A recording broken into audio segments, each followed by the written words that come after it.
always forget to do that. Well, no, actually, it's usually me when I'm doing it. Well, you're getting better. You're getting better. Share to the group. Share to the documentary. Go live.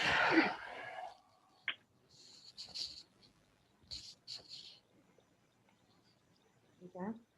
And not yet. It's doing its thing.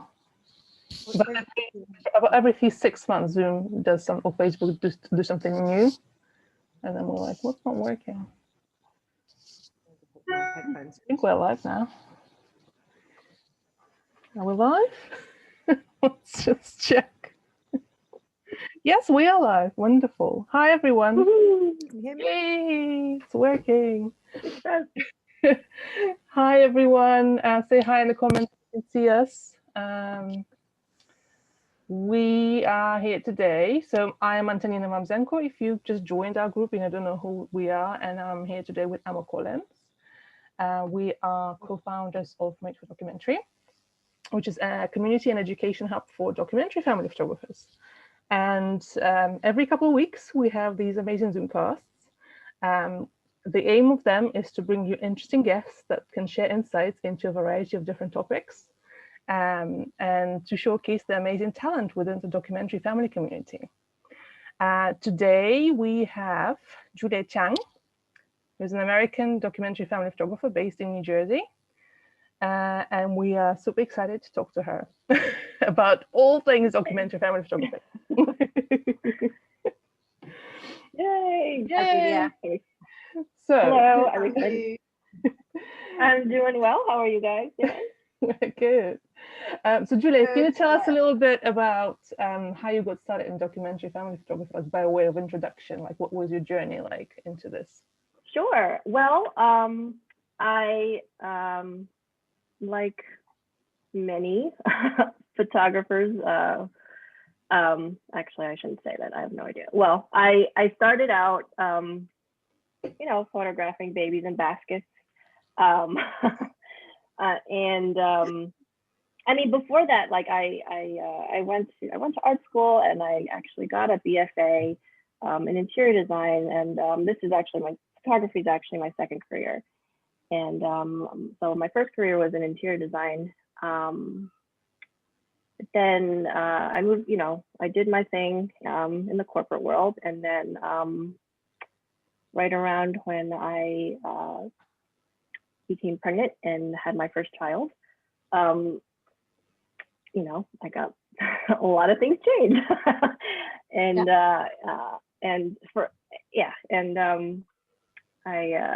I became a mom with a camera, I got a real job with them. As I was starting off in my photography journey,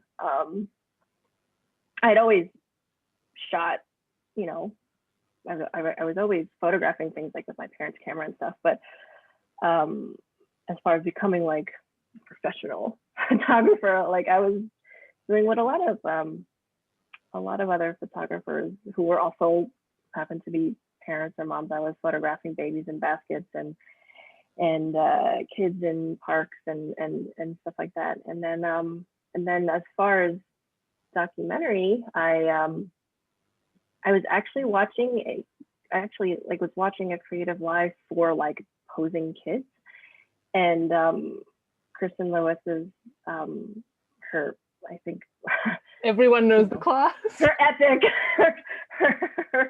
her talk on creative life just happened to be on, and meanwhile I had just invested in like the posing, the bag, and a bunch of wraps, and I just had my second daughter, Elsie. She was like, I have this photo of me like editing babies in baskets, and my daughter, like, it's like 2 o'clock in the morning, and my daughter is like on a pillow in front of the computer, and I'm like nursing and editing. It's just ridiculous. And I happened to be watching her creative live, and I'm like, what is this? And that changed a lot of things for me. And it turned out, like, when I would go to these newborn sessions, it was I would do the pose stuff, but it was the moments in between the pose stuff that I was really interested in, you know, like the breastfeeding and like the older sibling like freaking out because they're, you know, there's a new baby in the house and whatever, all the diaper, you know, fun. And then since then I've been, you know, hooked and I think because it's very similar to many people. Like I watched that same class live just randomly, and it was the same kind of like revelation. Oh my God, that's a thing. It has a name. Right, that's a thing. And you know, I feel like that's how I just normally shoot, but I didn't think like A, you can make money from it. Yeah. And B, that it was like a valid, what's valid anyway, but like that is this is really a thing. So yeah. And then I've been shooting. It's so interesting how many people have those like ding, light bulb moments that this is actually a thing. Yeah. It's mental, isn't it? Yeah, it's really interesting. And how actually, you know, you said that you've always been attracted to those in-between moments. It was the same for me. I've been shooting lifestyle for like 6 years up till now, and it's been always the in-between moments. But it's sort of having the kind of confidence to go say, that's what I want to photograph, and I don't care what everyone else is doing. That's what I'm going to do. Yeah.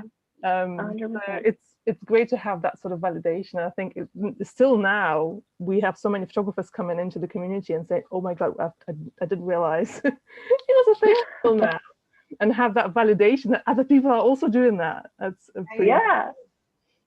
You feel it's weird, isn't it, that once you realize it's a real thing, then it's like, oh well, I can do that, but no one takes the leap until they found out that it's actually a thing. It's like it's that validation makes you realize that you can do it rather than the other way around. Yeah.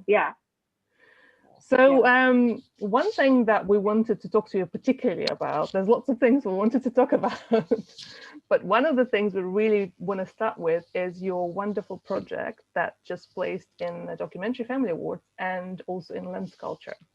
Was it Home Sweet Home or something like that? Yeah. Home 21. And I thought it was a very clever way of documenting this past. I don't know. It's not even a year anymore. It's like more than a year. Yeah, we're still happening. We're still happening. We're still in it. Yeah. You've got time to make some more pictures for the couch. Yeah, you can ask.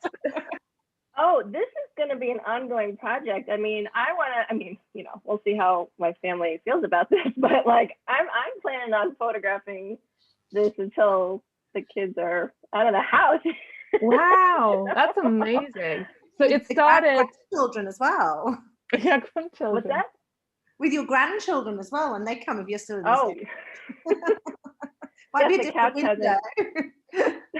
I love it. I mean, this is the image that is your lead image, was the one that was in Lens Culture, is that right? Yes, that's the lead image. There's a total of 10 in the series that I submitted to Lens Culture and to the GFAs. But yeah, this series, it's called The Couch, and it is so, you know, we do day in the life of families. This is kind of like a day in the life of the couch, and it's just about how this couch is just this like solid and, you know, grounding fixture in our family, and it goes through a lot. And you know, I had this idea for this project before the pandemic, and actually I think one of the there's 2 photos. So this actually was like you'll see it's from 2017. This one too, like, you know, I was an interior designer before, and so I already had this kind of perspective of, I was always very interested in how people use space and use things, and when my husband and I started, you know, we had our kids and we had our own family, like, you know, parenthood is just, it's like a blur, right? Especially in the beginning. And there's just so many things that you have, right? And so many things that are changing and happening. But meanwhile, like the couch kind of just stays the same, and it just kind of, it's almost as if like if the couch could talk, like what would it say? And I was really intrigued by this idea of like this fixture that kind of like follows us through our lives. And so I just wanted to document it. And, in the beginning, it was, I didn't have a framework for it. I just knew I wanted to photograph the couch and all the stuff that happens on the couch and around the couch. But this past year gave me a really, really great opportunity to really dive in and study the couch, especially with my family home, all the time. So how much of the how many, like with the work, is it all where you're observing how it's used and you think, oh, I'll set that shot up to show this, or are you taking them, something's happening, the girls have built a den and you're like, okay, I have to get a shot of this now? So there's this I did have to have some sort of like framework around it, right? Because I know as a parent, I knew what goes on the couch, right? So what I did was I put a piece of tape on, I framed my shot, I knew like which perspective I wanted to do. I put a piece of tape there, and I had to write, do not take this tape off because it has been taken. I took it off and I'm like, what are you doing? I've done this on like small scale, like in terms of the length of time, like for if I'm doing commercial shoots or something and everything needs to be taken from the same place, and I'll mark the floor. Yeah. But so you've got a piece of tape that you set your tripod up every time that you do a picture. And so it's not my tripod. It's just it's where I stand. So I or sit. I'm sitting, and I approach it the same way I would shoot a family session, a documentary family session. And since it's my family, I can anticipate when things are going to happen. So it's obviously the self-portrait ones are not, but like something like this. Because there's you've got so the ones that I'm in, obviously, like I had to set up a little bit more. I wouldn't necessarily call them I don't know. That's a whole other conversation. Yeah. Exactly is documentary, right? But you're documenting the life of the couch, though, aren't you? And you are part of life, so it totally makes sense that you're part of the project. Right. And I think I've had people look at this. I have with my mentorships and with Hedge Kirsten, look at like. The feedback was like, okay, you have a bunch of great shots with your kids and your husband, but like you're also part of this family, so you need to be in it. So I had to let go of this, like, but it's not in the moment, it's not like strictly documented. Like, it's okay. Yeah, I think it's because it's conceptual. Yeah, it's conceptual. Right. It's documented and conceptual at the same time. Yeah. And it's about the story of it. It's not, the semantics of like how I got the shot is less important than the story of the couch. So that I actually find it really interesting. Well, first of all, one of my questions was going to be, how did you make sure that it was all from the same perspective, which you've answered. But what I find fascinating is if you think about lifestyle family photography, the couch is the place where you take a family portrait, but it's a very particular type of family portrait that you take in a post session. And as well as all the other stuff that you just talked about, I find that kind of like it's taking that idea on its head and making it something else, which kind of adds another layer to your project, I think. Yeah, I love this one. I think that the sofa takes on like a personality as well, doesn't it? Because it's like this steady, it's like an oak tree, isn't it? It's that steady it's like character that's always the same. It's always going to be there. It's always, it's always going to be there for you. It's never going to get into an argument or anything. And it's nice and stable. And then everything happen around it. It's like the right. I don't know, the big one constant solid character that protects everything, you know. Right. It's like the Giving Tree from, I don't know if you guys know that book, but by Shel Silverstein, which actually when I you know, for a while I was like, man, it's the man is just being really selfish. But the whole, like, I mean, you can look at him any perspective, but like this tree is just constantly giving, and you know, just meets this man or boy where he is in life, and just unconditionally giving and loving. And that's kind of like the couch, right? Yeah. So you know what's so interesting as well, like another thought that came, I've kind of done a couple of pictures similar to that. It's not a series, but just before the pandemic started, I got rid of our old couch because it was driving me nuts. It was too big for the place that we had, and it was dirty, and I hated it. So I had people take it away just literally before, like a week before the lockdown. And my son still remembers it, and he's still upset that I've done it. So that kind of, and I never like really considered about like, you know, being the center of his universe since he was born.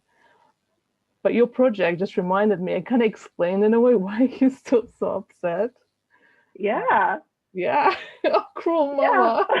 No. It's like moving house, isn't it? Kids are pretty resistant to any changes because they're things that feel like part of their micro universe, and any change is upsetting. But for sure. Yeah, and we've definitely taken lots of pictures on that before it disappeared. Yeah, but it's a fantastic series. Can I just ask then? So these all apart from the ones that have got you in, are they all like your kids are making these amazing dens? Yeah, on your these my kids, like that's part of the reason why. But like that's part of the reason why I felt the need to photograph the couches, because they create all this really cool stuff. And I love this one. So That's it's like a teepee. I don't know how they've got it stabilized as well. I'm really intrigued. Whereas the other, well, I mean, several different dens. Right, compared to like, you know, a couple of years ago, like the amount of and the physics involved, right? It gets more and more elaborate. Yeah. I love that she's inside this den. Yeah. On her own, and everyone else is out here. No, it's so great. And what I've also found interesting that you mentioned that you had, you know, working in isolation on a project and then showing it to people and getting that feedback that something is missing. I think it's so valuable to kind of, because we, especially when you photograph our own kids, we love them so much. They could be a project, right, in itself, because they are our kids and they're so beautiful. But when it comes to long-term projects like this, I think it's so important to get feedback and kind of go, well, I don't get it because I don't know your kids. I don't care about your kids. Tell me more. Right. But also, it's one of those cool things as well, where you've given yourself like sort of limitations, which I always think is a really good way of pushing yourself to do something a bit different. So you're giving yourself the limitations of, this is the view that I'm going to take. Right. The couch, and something has to happen to make it worthwhile having a picture. So it's a really good way to push yourself to do something and think differently. And it was very like low pressure, right? Because I had that piece of tape there, and like things are happening on the couch all the time, right? And I can't possibly be, you know, photographing all of it, right? So I felt like, you know, it's the one place in the, like, my house isn't huge, so like it's the one place in the house where I know there's going to be a moment, no matter what, any time of day, there's a guarantee, and I just have to choose. And I, like, if I'm in the right headspace, like I have my camera there and I can take it. And, you know, the kids, my family's on board for this kind of stuff. Like, you know, my Christmas card, that's a whole other story. But like, you know, something like this, they just have to like live their lives, right? It's not like make them do stuff. I had to show Antonina your Christmas card because I was always so impressed. I was so impressed with it. Just so that she knew what I was really creative, yeah. I wish we could show that on here. maybe in a bit. What was I want to say? Well, actually a nice segue maybe to talk about client work, because that's, you do a lot of personal work, but I think the couch is probably the closest to like what a client session would be in a way, taking away the conceptual stuff. So can you tell us a little bit more about, and we come back to more personal projects after that. But can you tell us a little bit more about how you approach documentary family sessions, what sort of sessions you offer, and then we'll look at some of your amazing work as well. Sure. So I do full day in the life. As far as like getting people to, so I offer full day in the life, and I also offer it's called Slice of Life, but it's about 4 hours, and then I do 1 hour sessions, and they're kind of like I break it up that way because documentary family documentary is still pretty new, and not everybody's ready for a full day in the life. So I feel like I break it up between 1 hour, 4 hours. It's about 4 hours, like a half day, and a full day. And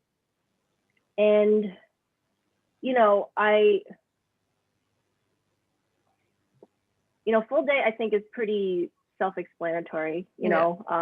People that like are willing to A, pay the money, and B, like allow you to stay with them for a whole day.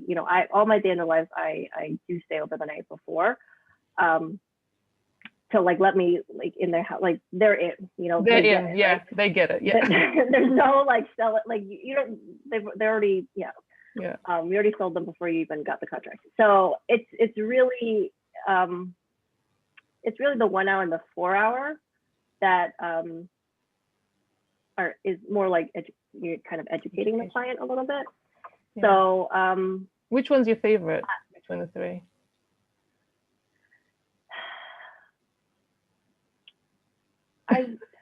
Sorry. I think it used to be full day in the life, because you could just tell the whole story, right? But 4 hours is also really kind of nice now. It's long enough where you can get a story, you can get the moments, and it's not as taxing on my family, So I feel very similar. No, I think it's so true, because if you're doing a true day in the life, it is the whole weekend really that's taken out. Yeah. It is great to be able to do shorter sessions, and financially, I think, and like you said about who's sort of understands and is ready for all day in the life. It just automatically means that you have less people booking that anyway because of the cost. Right. Really because of the cost. But for some people, I think there's the other barrier is how much time you're with them. It's the whole idea of like, oh my goodness, I'm gonna have someone with us for the whole day. And for some people, they're not ready for that. Right. Whereas like 4 hours seems really manageable in comparison. Right. You get, like you said, you get loads of stuff. You can get a really good story with 4 hours. Shall we look at some pictures, Emma? Yeah. So I'm going to show. Which one do you want to see first? The hour, because I know Antonina's really intrigued by the hour because she doesn't. I freely admit I cannot do an hour session because I cannot get pictures in 1 hour. So let me preface the hour-long one so that I'm showing that I submitted to show. These sessions are specifically tree cutting sessions. These are my quote-unquote mini sessions. Okay. I'm working with a local tree farm with this, and it's a 1 hour session, and they are doing something, right?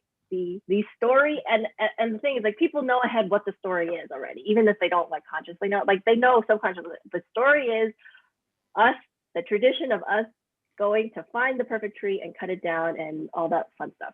Yeah. It's a beautiful place. It's a beautiful, like, it's very picturesque. So I'm setting myself up for success with this, right? And I get to book multiple sessions at a time. You know, they're not like the 20-minute, 30-minute mini sessions, but like an hour, you know, it's like hours back to back. Like it's a long day for me, but I can get a lot in. And I can get I know I can get lots of great moments. So so you only do them. So you only do them for tree cutting session, nothing else. No, I do. I also do shoot private, you know, 1-hour sessions as well. But I market them as documentary portrait sessions. Okay. So like the people that hire me for this type of work, maybe, so not necessarily tree cutting, but like a 1-hour session, they're still looking for pose portraits too, you know, and that's fine. You know, if you want to pay me to take a picture of you looking at the camera, it's a business. It's a business. Right.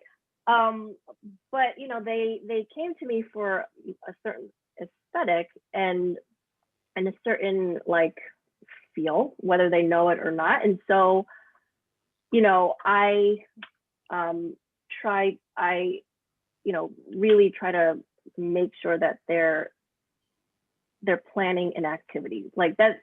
And whether you want to call that documentary or not, because like you're influencing whatever, it's commercial work. So you have to do it for the client. And I was going to ask you, like, are they centered around activity? Because that's really the only way a shorter session can work. And I mean, even the ones that I do that are sort of kind of 3 to 4 hours, I still recommend that we do something, like we pick a few things to do or have them in mind. So it's not like, oh, you know, what are we going to do now kind of thing. Right. Whereas obviously day in the life, you don't need to do any of that. You just, you know, it's a day in the life. Yeah. For an hour, I feel like you really do have to have something planned. Yeah. It doesn't have to be complicated, but. Yeah, no, I agree. I think because you've just got to be, you've got to deliver something that fits your aesthetic, so it's what they're expecting. Right. And the only way to ensure that is to have it centered around something where they're doing, because otherwise you could easily be left with people sitting in front of the television or a tablet. Or like standing awkwardly and not knowing what to do. Right. Yeah. But I mean, I always feel like if it's just kids, they would find something to do, but the parents there. Yeah. That's true. This is great though. Which is why tree cutting is great, because the parents are the ones that have to go. The ones that are doing the stuff. So with this, you've paired with a farm nearby, and do they market it as well to their customers, or is it? So like they put it on their website as well. You know, I mean, all the booking was like through me, but they market it. They put it on their website. You know, and specifically with the tree cutting, I also add a charity element. You know, it's like the holidays and so like, you know, I donate my session fee out. So there's like a lot of things going on with that. It's a marketing sort of activity for you, which is, you know, really this is a marketing activity for you. But you know, I do well at them. You know, I do make money from them. So it's I think that's really smart. Because that is the beauty of mini sessions. You can do back-to-back stuff, so it's lucrative if you can do it. But it's to be able to do it in a documentary way, you've got to find a way of doing it, and you've hit on a really good system here. Like you say, it's longer than your sort of 20-minute mini session. Yeah. But and it's centered around an activity as well, rather than just sort of things. Right. And the thing is, a family's not looking to stay there more than an hour anyway. So like they're busy, but they're doing something the whole time, you That's know, great. and they gotta like, they have to drag that tree up to get it like to, you know. Yeah. And they shake the needles. There's a lot of things that, you know, moments to capture. And it's also, like you said, the marketing activity is educating people that they can have great photos that aren't just like smiley. Right. Stand and pose in front of a tree. Yeah. Right. And I do those too. Of course, I'm gonna like photograph them around the tree that they put like a posed shot, and like, it's a tree farm, so of course, like, I'm gonna take 10 minutes, 15 minutes to get those shots. So they have those, right? But they also have these awesome and ones. And that's what is sort of the case, and especially I think when you kind of like first starting or in the area that maybe doesn't know what it is, you want to give them what they think they want, and then you give them what they will really like. And you could, I don't know if you can see, but I definitely noticed that people kind of, they even ask you about portrait shot, but then when you see the gallery and the favorite stuff, it's the in-between moments that they favorite anyway. So, right. Yeah. But you gotta give it to them first. Well, these are fab. I mean, they're proper like documentary, funny. And it depends on the person. I mean, these guys have come dressed up, but a lot of them are in their completely like normal everyday clothes, ready to cut trees down, aren't they? I love this guy's face. Yeah, I know. He's on a mission. So cool. Yeah, wonderful. Shall we look at the 4-hour session now? Let me find the 4-hour one. And I was going to ask, so obviously when you're in a tree farm, like that's you're strictly 1 hour, like that's, especially if you have them back to back, so you have to be pretty strict. I know myself, for example, I'm really rubbish at like limiting myself to a certain time limit. So like, when you've got a mini session though, and you have to get back, then it makes you do that, doesn't it? I'm always the photographer, like, we're done now, we're bye. Oh wait. Oh, one more shot. Oh, I've just seen something. So when you're doing like hour sessions, you said you're doing like documentary portrait sessions for an hour. Are you quite strict at finishing after an hour? I'll go over a little. I mean, come on. I mean, like, do I really have anywhere to go afterwards? Like, no. I'll go over. You have to differentiate between your sessions, don't you? So if you start running over too much, here's the other thing. Like, it blends into your middle session. Right, but also the mini sessions, like, since it's a mini session, the session fees are lower. So I don't feel bad saying, okay, your time is up, I gotta go. Yeah. Whereas, the private 1 hour one, like, they're paying my full session fee. So I feel okay, like, pushing it over like another half hour or whatever, like I price myself that way. So I can have some more latitude. Like, yeah. Okay, no, that's cool. I'm glad to know I'm not the only one who likes to overstay. So this is an example. This is examples from 4-hour sessions. Let's see. 4-hour session, yeah. Is this all one family? Yeah. This is the one family. Yep. I love this. This is exactly what boys do at that age group. Always in the sports team, whatever sport it is that they support. They're in that for about 4 years without taking it off.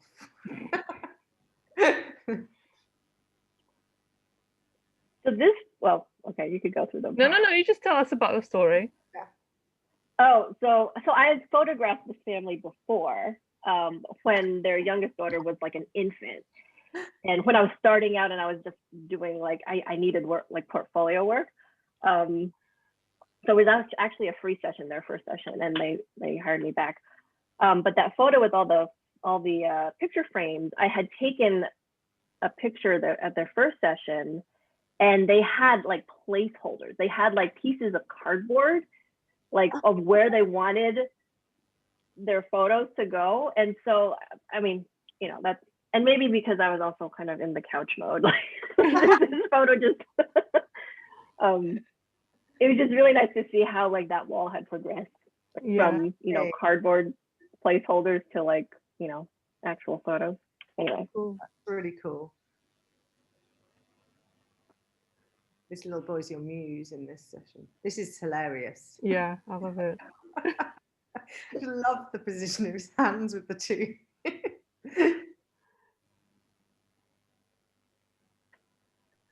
So cute. I love sessions, like long sessions. And they have chickens, and they're like, you know, we're in this chickens. Jersey suburb.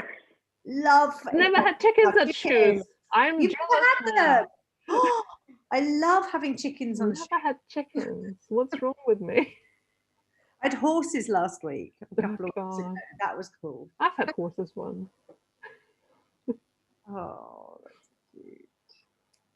It's really interesting. It's so clear the difference between the shots from the 1 hour session, how they're different in feeling, isn't it? So much more personal. But also, I think because they've experienced that before, so they, you know, they are much freer in what they allow because they've seen what's possible if they let you do your thing. And I definitely find it with clients that maybe the first session is a bit more kind of stiff and they're not sure and they kind of do a bit posed, look a bit posed, they want a bit posed. And then after they've seen what can be done and they like it, hopefully, then they are kind of, oh, we get it now. So we can just completely relax. Yeah. Do you have a water? Do you have a housing for yours, or is this taken on the edge? I'm in the pool with my camera without a case. I've done that before in the sea. In the sea, that's even more mental. That's even. You're brave. It was very calm. It was a very calm day, and I was only knee deep. But I made the picture look like I wasn't. But I have housings now. Do you have the Mark III. Not the housing, but I've got a much better bag. I need to get another bag because my other bag, I think, but the Mark III I think is quite robust in that respect. It would take a lot for it to get broken, I think, in the water. Yeah, I have them. Yeah, I have a bag too, but like it's just so cumbersome. Like, I can never. They're such pain, aren't they? I hate them. So unless I'm like underwater, like, you know, as long as I'm careful and I'm not, you're not like. The Sony is a lot more delicate than. Oh yeah, it's so much more delicate. You definitely have to have a bag. Yeah, the Mark III and the Mark IV can take quite a bit of splashing before anything happens. As long as you don't drop it in the water. Yeah, no, you don't want it submerged in the water, but like, they will withstand some splashes and things. Oh, that's nice. Love that. Gorgeous. So I'm curious, do you find it easier to photograph clients that you've photographed before, or do you find it harder because you have to keep kind of finding new ways? I find it, well, that's interesting. I think I find it easier because, you know, it's always going to be new, even if it's the same family. Like the hardest part is like the connection, right? Making sure that you have a connection with the family members and that they're comfortable with you. But like finding stuff to photograph, like that, I don't know, I feel like that's the easy part, you know, assuming that they've finally let their guard down and then they're being themselves. Because, you know, I'm not necessarily, it's like, okay, so yeah, there are some times where I am comparing to, like, you know, to their session before, but with documentary, like the kids, it's a different family almost, right? Because like the kids are older, the parents are older, like they're different stages in their life.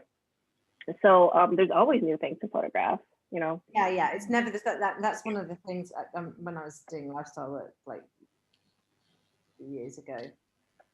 It's one of the things I was like, oh God, I felt like I was a conveyor belt and I was so bored. I was bored when I was taking pictures. I was bored looking at them because every family seemed to blend into one. And it's just so refreshing that to be able to photograph families at home and whatever they fancy wearing, whatever they fancy doing, because it's always different. Yeah. Always have to be on your toes and thinking about how to make the most of a situation. Yeah. We like the challenge.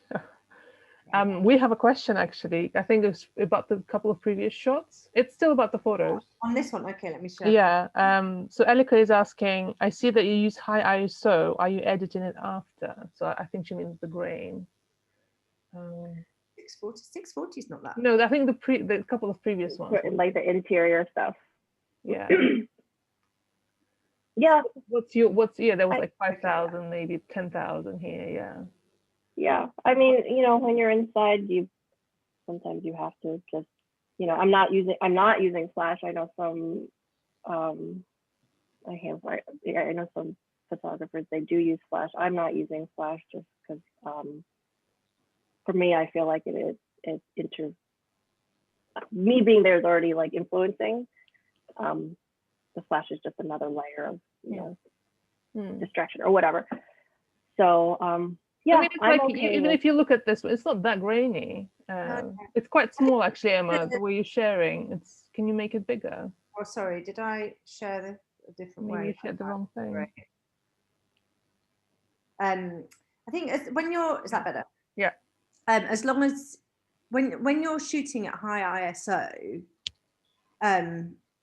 the key is to nail your exposure because as long as you've exposed it really well, it will be a bit grainy, but it will be fine. The problem is if you've then overexposed. If you underexpose it particularly. You can't, if you change it at all, the noise that comes in is just you can't work with it. So you've got to get your exposure right, and then it doesn't matter. In camera.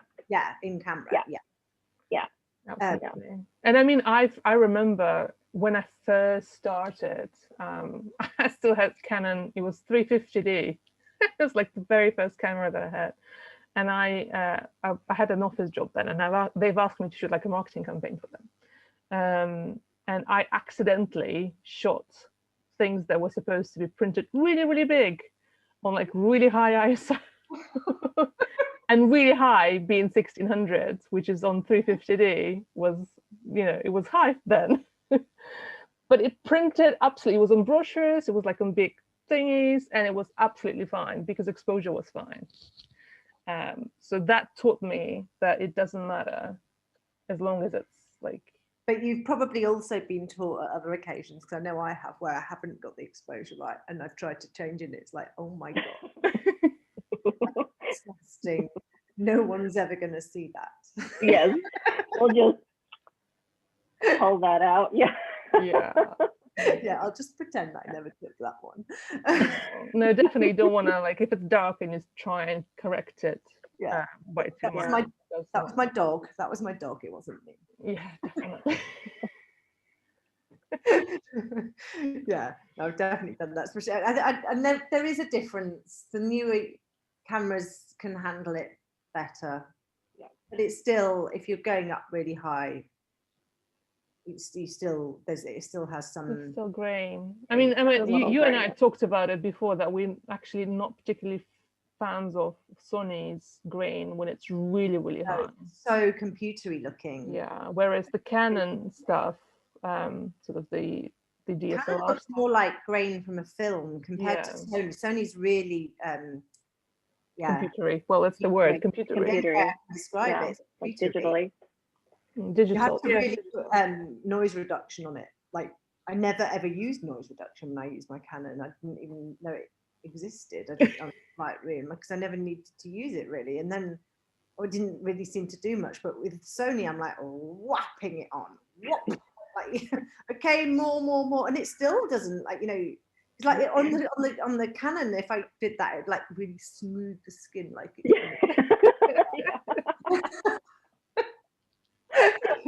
But with the Sony, it's the complete opposite. I'm like, oh my God, I need more. Okay, more? How can that be? But I think the kind of the important thing is you have to get the shot, and if it's grainy, so be it. It's fine. Yeah. It's better to have the shot than not to have the shot. Yeah. Stop showing. I'm going to bring up the. Then you've also sent us. We're gonna look at now. A full day and night version. Oh yeah, love those. and that one has nighttime. So like, you know, Oh yeah.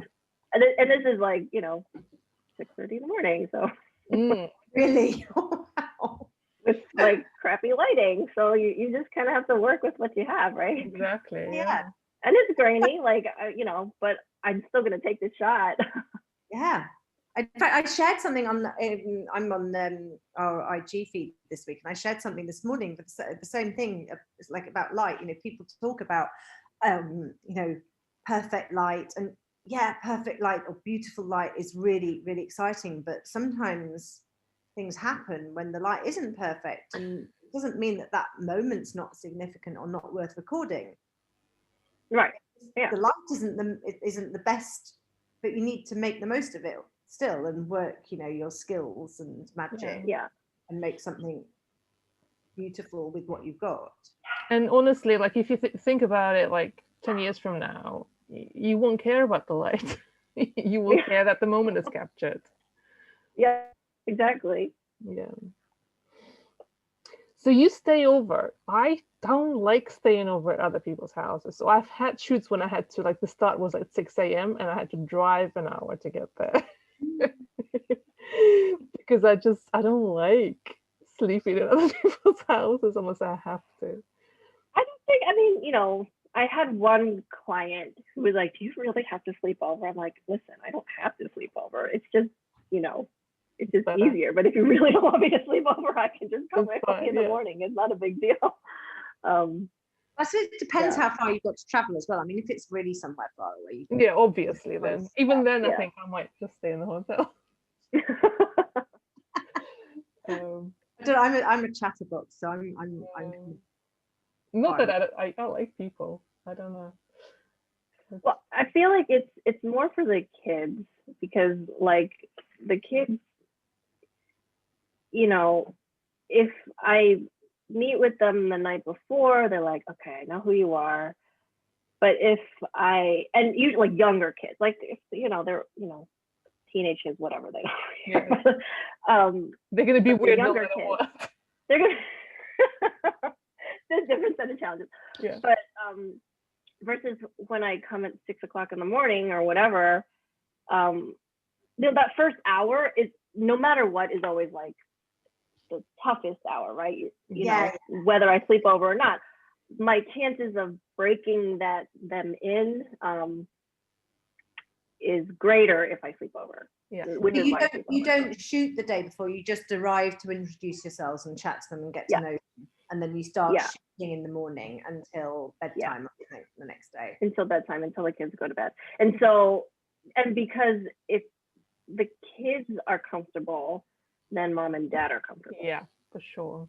Yeah. Oh, yeah, totally. Because as long as the kids are busy doing something, then the parents are distracted, aren't they? Yeah. The kids are an amazing icebreaker if they're happy. Yeah. Yeah. Right. No, I've definitely had, like, you know, shoots where you arrive first thing and there's like a 3-year-old that's like, and you are, and they just looked at you suspiciously for the first time. Right. And you have a camera. I mean, they're going to be that anyway, but I find there's less of that when I sleep over. I must say, I think especially now, even I've had a shoot where it was actually like a commercial shoot, like personal branding shoot, but we included the lady's daughter because she works from home and all that. And it was right after the first lockdown, so we just got out of the first lockdown. And the little girl, I think she was 4, and it was the first time someone else was in the house after the lockdown.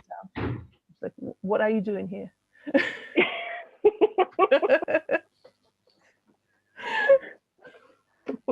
Did she say this to you? Yeah. Why are you here? What are you doing here? Yeah. Oh, brilliant. Yeah, you get several times. I've had kids where they're a bit unsure about you, but they kind of like that you're there too, and so they get a little bit show-offy, and then they start hiding because they think that's funny. So, but they can, you know, they just keep hiding and then running around different rooms and hiding again. Because obviously you're there for them. You're obviously there to play with them. Yeah. Right. Do you have that, Julia? Like when they think, oh, someone came on a play date? Because we are all little kids. We are little kids with cameras, like, pretty much. Yeah. They're like climbing on you and you're like, no, I really have to get this. Yeah, I really have to like work. I'm here to work. Well, yeah, well, I mean, it's like you have to decide. I'm like, okay, am I going to spend this time with the kid or am I going to try to get this shot? And yeah, I don't know. It's a fine. It's a fun, and I mean, sometimes it's worth just playing with them, especially if it's a day in the life, because you have that time to do that. You have the time to do that, yeah. Because I think I told that story before. One of my first shoots that I've done, a day in the life, like was a portfolio shoot. I was experimenting with this whole idea of a silent paparazzi. And I didn't really, like, I knew the mum really well because we went to uni together, but I didn't really know the kids or the dad that much. And I didn't play with them for the whole day. I was just taking pictures and we didn't talk much. And she then told me afterwards that the kids found it really weird that I wouldn't play with them. And that taught me a big lesson about, like, I have to interact. Yeah. I love this shot with the mask on the scooter. I really like this. It's just an homage to Dad. Dad always gets this, because you've got the light on the person with the dark shadowed background, and so that blur is so striking. I love that. The little one is adorable, isn't she? Oh gosh, yeah. So cute. So you said these are people you used, or was no, it's the other family in your 4-hour Well, session. this one also I photographed when they were a family of 3. So yeah, like, it's always going to be something new, right? Now they have 4, and you know, so yeah, I had photographed them a day in the life before in a different apartment, so that's also new.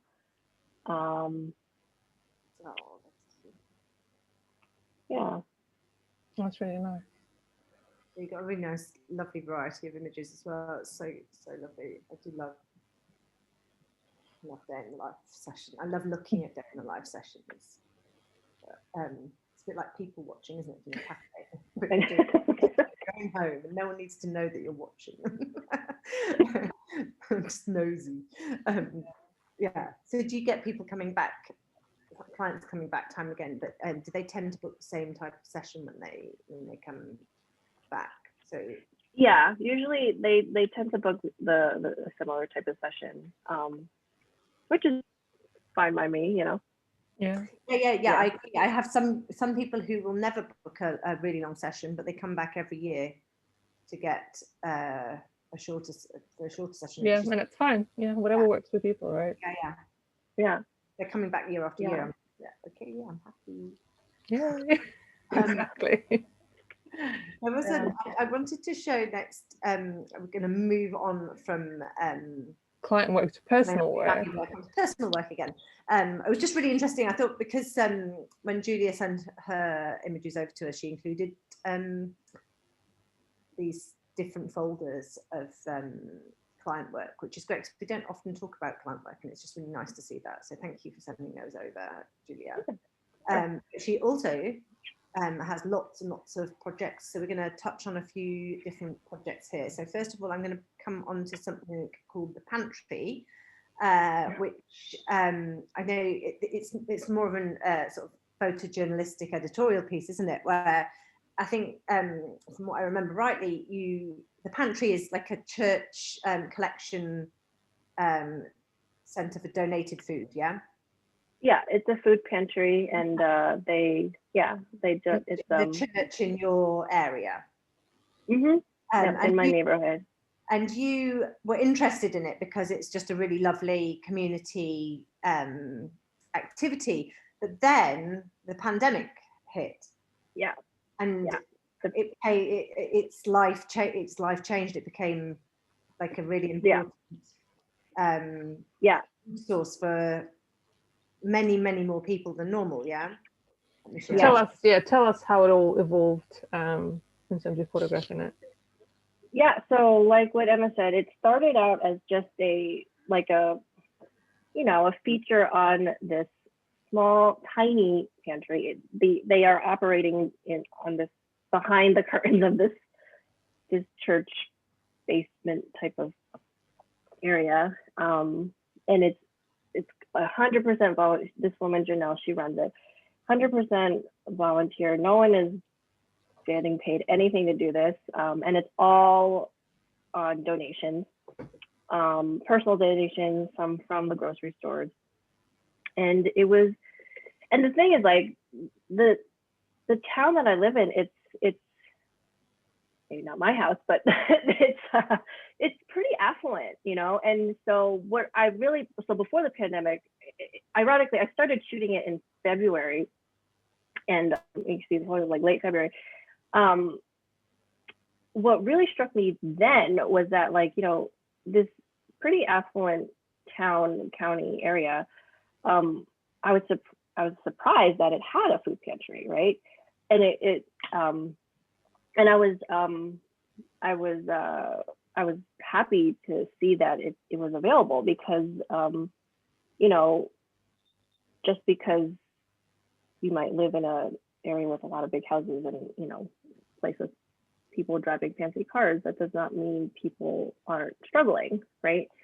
And so when I first learned about Janelle and the Triborough Food Pantry, it was just supposed to be this, you know, highlight of like the amazing work that this pantry is doing. And then COVID hit, and then it really, like, they went from like 20 families coming a week to like 100 families coming a week. And this was in the beginning where, like, people were hoarding all the toilet paper and, you know, everything really. And so the grocery stores, they couldn't help them out. Like, before the grocery stores were, before the pandemic, the grocery stores were really, you know, donating a lot of food. But in the beginning of the lockdown, they couldn't help them. And so it really was dependent on, you know, the community dropping food off and donating. So it was just a really, it was stressful, and it's still stressful. Like, we were just, my daughters, they had an art show, and they did a little food drive. And so we did drop off some food and some money relatively recently, and their numbers are still pretty high, but it's literally like the food comes in and then the food goes out, and it's just, there's no like planning ahead. And it was just a very eye-opening experience to, you know, photograph and document, and you know, humbling for sure. So when you first started, did you just kind of walked up to them and said, "I'd like to take some pictures"? Yeah. I really, it was, I mean, it was for, you know, a class assignment, really, and it was the assignment was to pick either a person or an organization that you know, is doing something that speaks to you, that is doing something for the community, and, you know, document them and let them, you know, the idea is so like that they can use these photos for their marketing and to, you know, help get more people to donate or whatever. Yeah. And then, you know, it kind of evolved from there, and then things happened. Yeah. Yeah. Yeah. And eventually you had like a really beautiful photo story about something that was really relevant. So did you approach the local newspaper with an article? Yeah, so I after photographing, going back and photographing a couple of times, I had a decent set, and I wrote to several local publications, which is not really my jam, but I did it anyway, and because it was very relevant. It was a relevant story, and it got picked up. So there was writing involved. So like I joke with my husband, like man, I thought I was a photographer. I didn't think I had to be a writer too. But there's a lot of writing with photography. Yeah. That I've learned. Yeah, especially if you're doing like bigger long-term projects, you have to write about them, because otherwise it's hard to get people interested. It's weird. Writing's my nemesis. And oh, Emma, please. That. She doesn't believe me. Just because it's hard doesn't mean that you're bad at it. It just takes me 3 days to write a paragraph. That's all. I think that's most of us. I mean, I know that's me. It's definitely me. Do you think it goes hand to hand with people who are visual and doing photography? Like my husband and one of my daughters are really good at writing. So you should get them on board. Yeah. Yeah. You talk at them and they hire them. Come on. Yeah. But that's a beautiful. It kind of shows the importance of sticking with something as well, because you just have that curiosity to follow. You were interested in this, and you could see that something might be happening, and you stuck with it. And I mean, I was, in the beginning, like everyone was scared, and even my parents were like, what are you doing? Like, don't go in there. Like that's what I was gonna ask. Were you scared?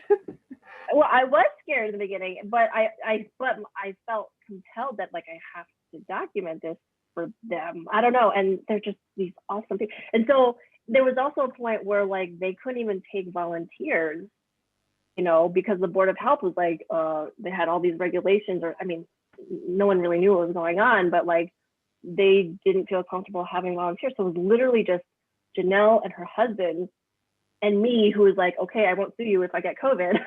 Yeah. And talking about like, relating with your subjects, like I was there to photograph, but I was bagging food too, because they needed hands, they needed help, So was this before the pandemic here? I'm just looking at the dates, the 3rd of so that was like the 19th of March. This is before, because there's another picture like with here. So is this like when? So this is mid-pandemic. May. I can't believe how different this looks. It's massive. So the bags, that was the very first week of the pandemic, like when things shut down. This one here. And then at that one there, beginning, you've got, this is what it normally looks like, yeah? This is normally like, yeah. Because what they would do before is the families or people that they would come and they had like a little area where for people to shop, and pick what they wanted. But then COVID happened, the shutdown happened, and people weren't allowed in. And so they had to pre-bag the food and just drop it off, as people would drive up and they would give them a bag of food. Further up here where there's just being handed out to them. Yeah. And you can see the queues of cars as well. It's crazy. Yeah, it was getting like crazy. Finally, so by May, like one of the pastors that is like, it's like 3 churches that are, that kind of are in charge of it.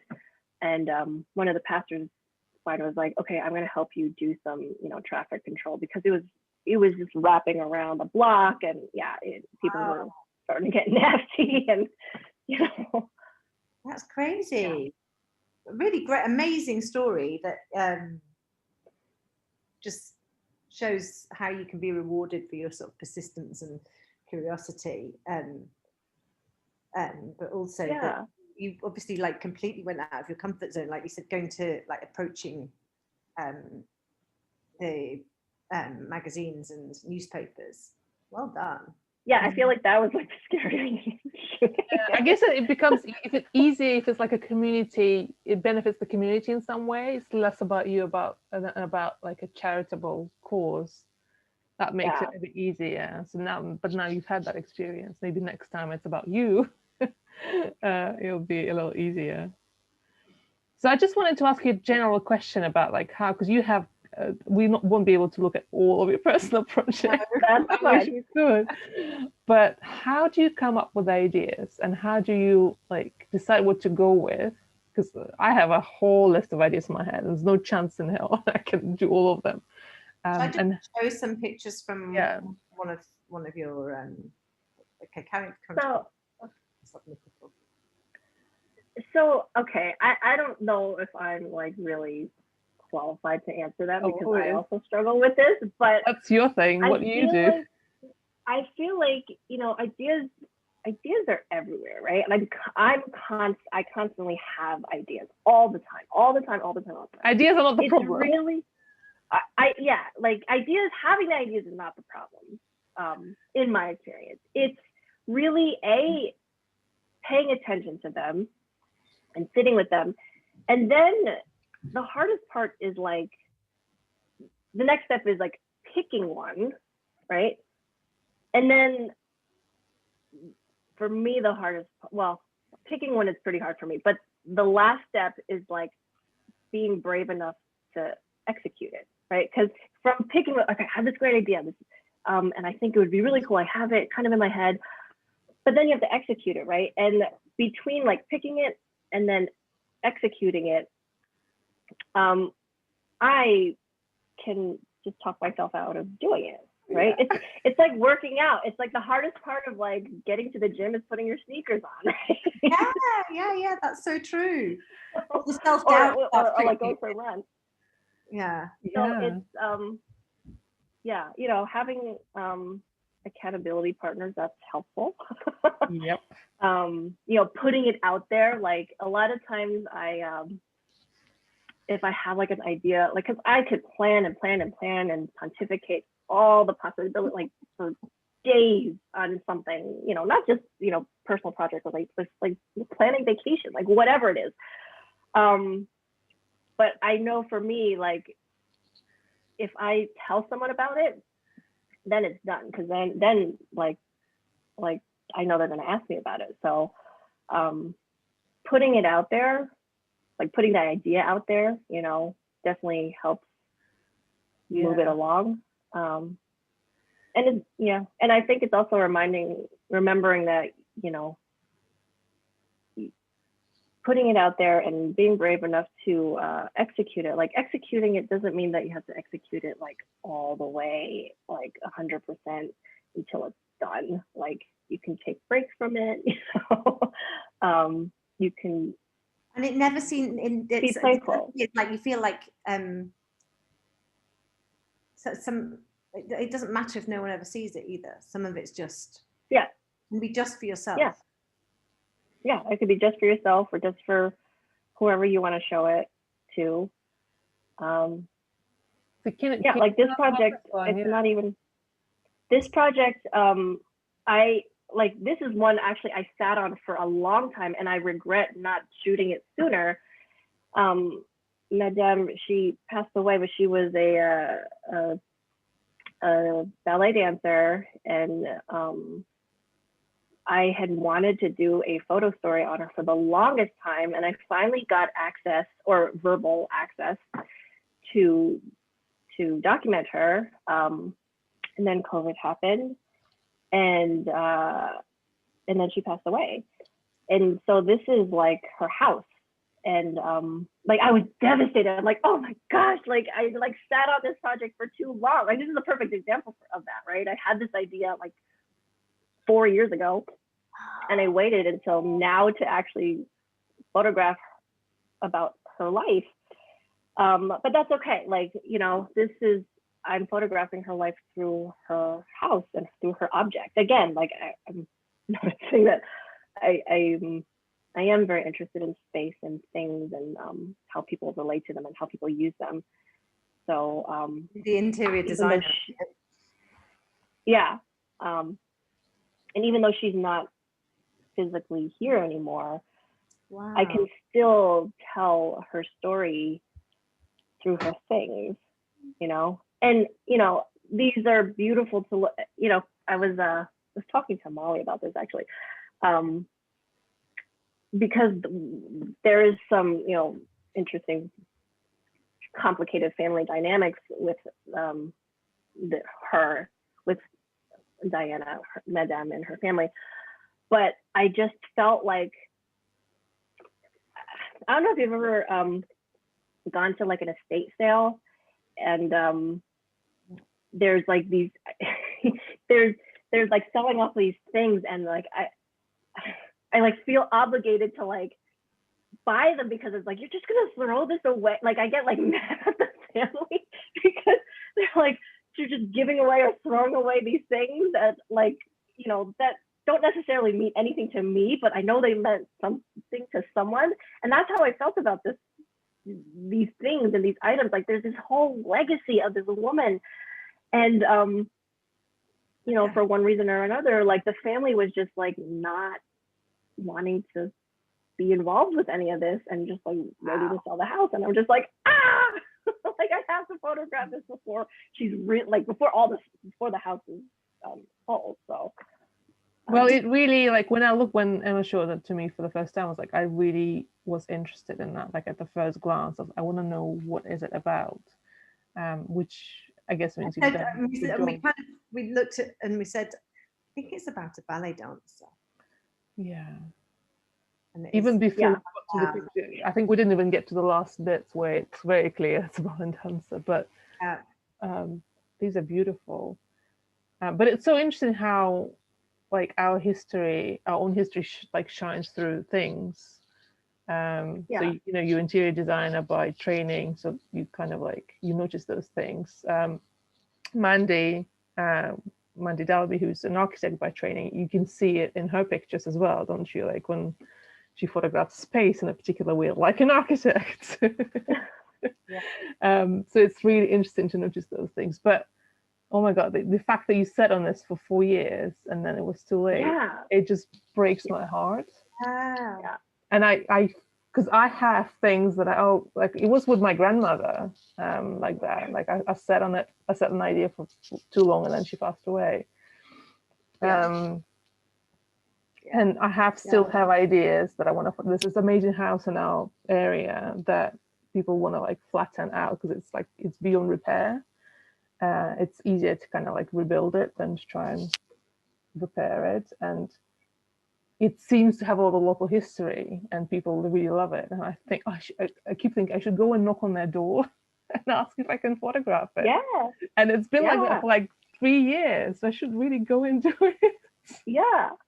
I know. And this woman, like, she's not even like my family, you know, like I can only imagine, you know, with you when was it your grandmother? Like, it's, I was already feeling so guilty, you know, and she's not, I didn't even personally know her that well, you know, but I just felt so compelled that I needed to tell her story. Just use you an interesting subject. You can tell, I mean, even just these pictures, you can see, I can see why you were intrigued by her. So how do you, I'm always curious, I ask everyone, how do you approach people when you want to photograph something about someone you don't even know?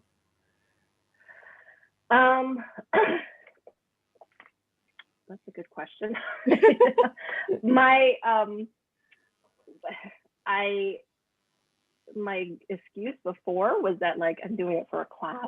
Oh yeah, that's a great excuse. I got out of so many things. I actually got out of so many things by saying I'm a student and I'm doing a photography project. I'm doing it for a class.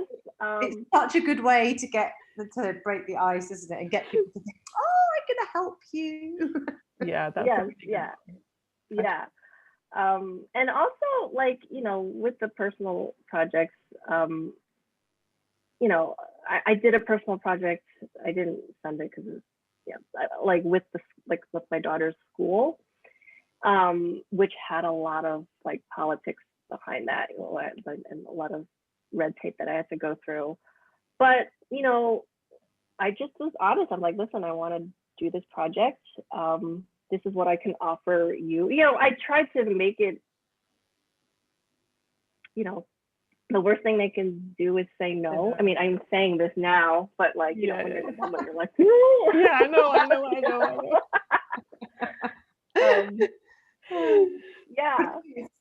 That is the worst thing that can happen, and And it's just that your ego is slightly hurt, isn't it? Because you think it was a great idea and they don't want you to do it. And it's like, oh, right.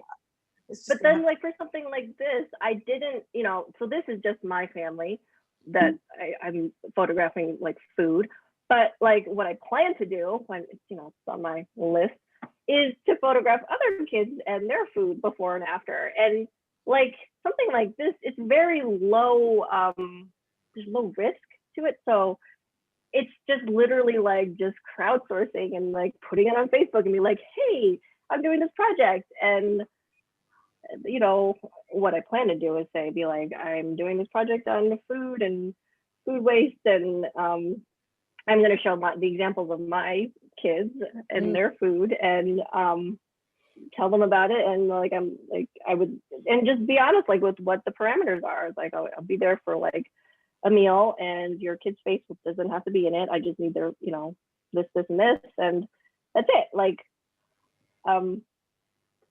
That's right. I don't know. Before and after. Now that I've said this, like now I actually have to do this. Oh yeah, there you go. That's accountability. We have like 500 people. Yeah. Julia, where's that project you promised us? Where did you get the inspiration for the idea for this project? So again, this was for our class, the dipstick class. Nothing like a class to make you do nothing stuff. Like a class to like kick in the butt, right? This is a very just simple like before and after, but like